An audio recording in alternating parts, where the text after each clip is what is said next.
Shalom, selamat malam, Bapak Ibu Saudara yang dikasihi Tuhan Yesus Kristus. Selamat berjumpa kembali pada renungan malam hari ini. Doa dan harapan saya, saudara semua ada dalam keadaan baik, sehat, penuh sukacita, kuat dalam iman, dan selalu berlimpah dalam berkat Tuhan. Sebelum kita mendengarkan renungan firman Tuhan, mari kita berdoa. Bapa dalam sorga, Bapa dalam nama Tuhan Yesus Kristus, Tuhan dan Allah kami yang maha baik, yang selalu mengasihi dan menyertai kami, memberi kami kekuatan. Terima kasih untuk penyertaan dan pertolongan Tuhan sepanjang hari ini, yang memampukan kami melewati semuanya. Kembali saat ini kami mau kembali mendengarkan kebenaran firman-Mu. Urapilah kami, supaya kami mengerti dan mentaati setiap kehendak-Mu. Dalam nama Tuhan Yesus kami berdoa. Haleluya, amin. Saudara yang terkasih, ayat pembacaan Alkitab kita hari ini terambil dari Kisah Para Rasul 10 ayat yang ke-34 sampai 35.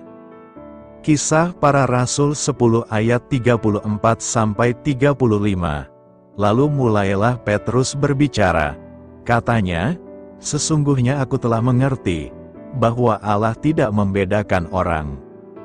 Setiap orang dari bangsa manapun yang takut akan Dia, dan yang mengamalkan kebenaran berkenan kepadanya." Judul renungan kita hari ini adalah, Agar Hidup Membawa Pengaruh.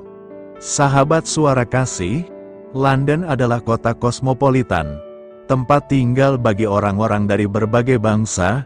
Kedatangan mereka dari seluruh penjuru dunia memang membawa kekayaan budaya, seperti beragamnya kuliner yang tersedia. Namun keberagaman ini juga menghadirkan tantangan. Saya merasa sedih ketika mendengar teman-teman dari sebuah negara Eropa, yang baru bergabung dengan Uni Eropa merasa diremehkan. Mereka merasa diabaikan, disalahkan atas berbagai masalah, dan dibenci karena pekerjaan yang mereka lakukan. Namun Allah tidak membeda-bedakan orang. Demikian pula seharusnya kita. Dia senantiasa bekerja meruntuhkan tembok-tembok yang memisahkan sesama manusia. Kita melihat bagaimana Roh-Nya bekerja dalam penglihatan Petrus yang sedang berdoa di atap rumah. Lewat penglihatan itu, Petrus dipanggil untuk melayani Kornelius, seorang non-Yahudi yang takut akan Allah. Lewat peristiwa itu, Allah menolong Petrus meninjau ulang peraturan Yahudi yang melarang pergaulan dengan orang-orang non-Yahudi. Petrus pun taat, lalu pergi ke rumah Kornelius untuk memberitakan kabar baik tentang Yesus. Ia berkata, "Sesungguhnya aku telah mengerti bahwa Allah tidak membedakan orang, setiap orang dari bangsa manapun yang takut akan Dia, dan yang mengamalkan kebenaran berkenan kepadanya." Sahabat Suara Kasih, menurut Anda, mengapa Allah meruntuhkan tembok-tembok yang memisahkan orang-orang dari berbagai bangsa? Bagaimana Anda dapat bersuara untuk membela kaum yang tertindas? Marilah kita renungkan, sebagai pengikut Kristus, kita dipanggil untuk mengasihi dan melayani siapa saja yang diciptakan menurut gambar dan rupa Allah. Misi ini menuntut kita untuk tidak membeda-bedakan orang berdasarkan bangsa atau warna kulit mereka.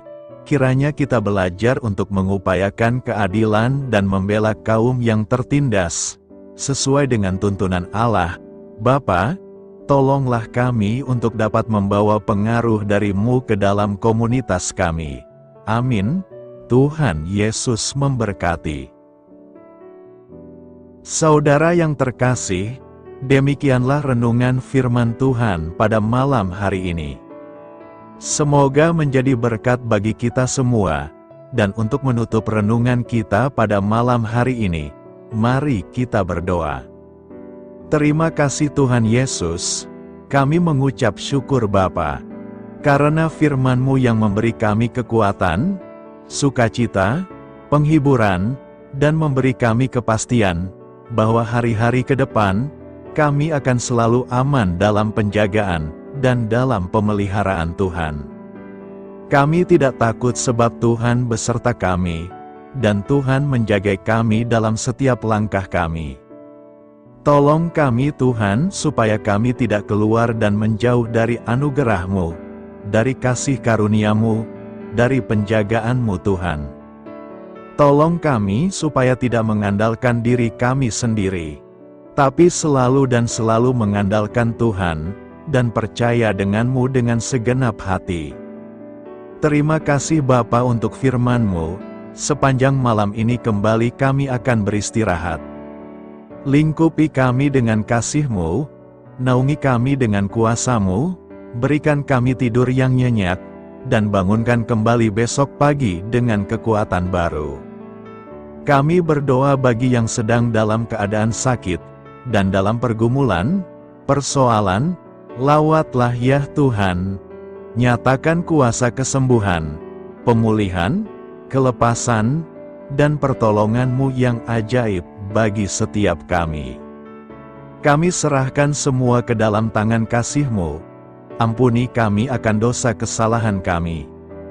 Seperti kami juga mengampuni orang yang bersalah kepada kami, dan pimpin kami menjadi sempurna, sesuai dengan rancangan-Mu.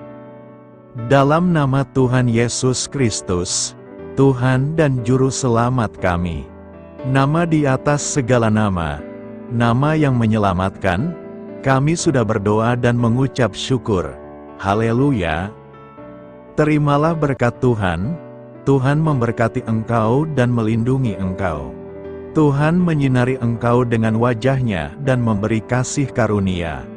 Tuhan menghadapkan wajah-Nya kepadamu dan memberikan damai sejahtera. Berkat anugerah dari Allah Bapa, kasih karunia dalam Tuhan Yesus Kristus, dan persekutuan dengan Roh Kudus menyertai kita semua sekarang ini, dan sampai Maranatha Tuhan Yesus datang kembali, dan bahkan sampai selama-lamanya. Dalam berkat nama Tuhan Yesus Kristus. Haleluya, amin. Puji syukur saudara yang dikasihi Tuhan. Saya percaya firman Tuhan menjadi berkat dan kekuatan bagi saudara semua, dan Roh Kudus akan menolong saudara untuk lebih lagi memahami kebenaran firman Tuhan, dan hidup selalu dalam kemenangan. Tuhan Yesus memberkati saudara semua. Selamat malam, selamat beristirahat, dan sampai jumpa dalam renungan yang berikutnya. Haleluya!